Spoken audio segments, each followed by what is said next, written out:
All right, let's look at the diamond and let's take a look at how the postseason futures are shaping up now that we are down 6 teams in each league. Expectations are sky high for the New York Yankees, who lead the AL in wins.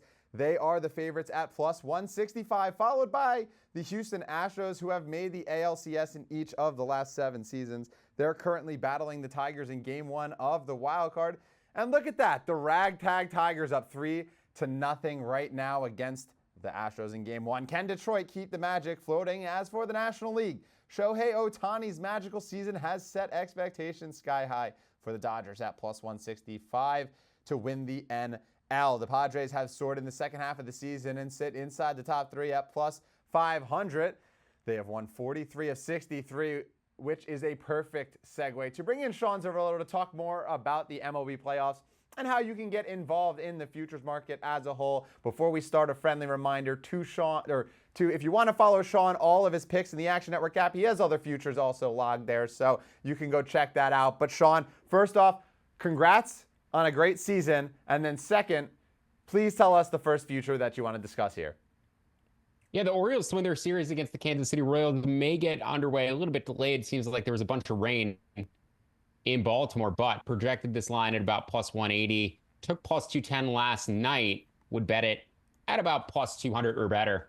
Or bet to plus 195, even go a little bit lower than plus 200. Now, there's no value for me on the Orioles Game 1 price. I align with the betting market there, but I will make them about 62% and minus 162 implied in Game 2. And I do expect to find an edge betting on Zach Eflin against Seth Lugo. Seth Lugo has been a regression candidate for most of the entire season. Also, Eflin, one of the lowest walk rates in baseball, and the Royals do not walk away from home. 29th in walk rate. Their offensive splits in general much worse on the road than at home. Best strikeout rate in baseball at home. Hardest team to strike out when they're at Kauffman Stadium. But they fall to 6th on the road. Dropped from 100 WRC plus to 91, 15th to 21st. So Royals getting this series, this wild card series, entirely on the road, very much to their detriment. If they do get to a Game 3, I think they may have a pitching advantage with Michael Wacha going against the combination of Cade Povich and Dean Kramer, especially as the Orioles, if it's gone to a Game 3, the Orioles bullpen has likely worked a little bit too. So across the first 2 games, I think the Orioles win the series more often than the betting market expects. If it gets to a Game 3, I think it favors Kansas City. So Orioles to sweep the series, plus 195 or better, and just some alternative ways to bet that. Look out for the Orioles minus 1.5 game series spread.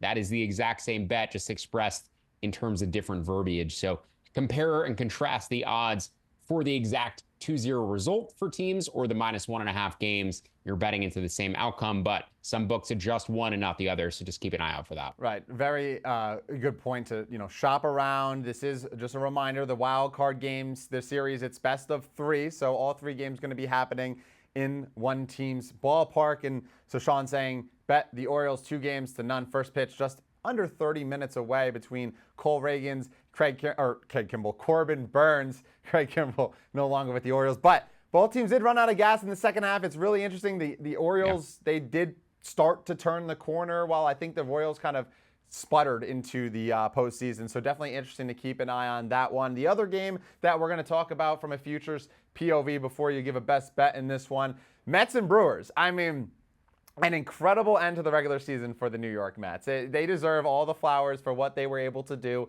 but it's a treacherous travel spot. They have to go from Milwaukee to Atlanta, play that doubleheader, and then head right back to Milwaukee. Very shorthanded in the bullpen, and I think that's kind of what has helped you get to this futures bet on the Brewers. Ended up ultimately taking this one from New York.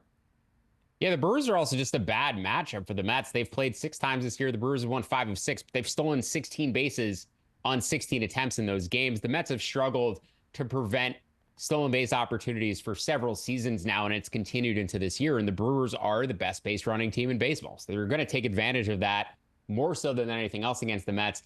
Another issue for the Mets potentially tonight is they've been playing an outfield alignment with Harrison Bader and Tyrone Taylor largely alongside Brandon Nimmo for the large part of the past few weeks. That gives them a really good defensive outfield. Putting Starling Marte back in right field kind of decreases that defensive value to agree. So The Brewers, I think defensively, base running, they are the best team left in those hidden areas. They also have a top 5 bullpen by all expected indicators. The Mets coming into today, Phil Maton, Edwin Diaz have worked consecutive days. Also, the Mets yesterday had to play 5 of their 9 starters in back-to-back games. So definitely a rest travel advantage in Milwaukee's favor. They also qualified for the playoffs and couldn't really move off of the 3 seed as of 5 days ago, 7 days ago. So they've been pointing to this game. Their bullpen is going to be able to be deployed very aggressively in a 3-game series, in a 5-game series, not so much in a 7-game series. And their starting pitching depth is the worst part of their team. Right. In our show notes, I actually gave the producers the wrong number. I projected this line at -160. My price target is -147 on Milwaukee to win this series. You could also consider betting them to sweep as well. I projected that line at +200.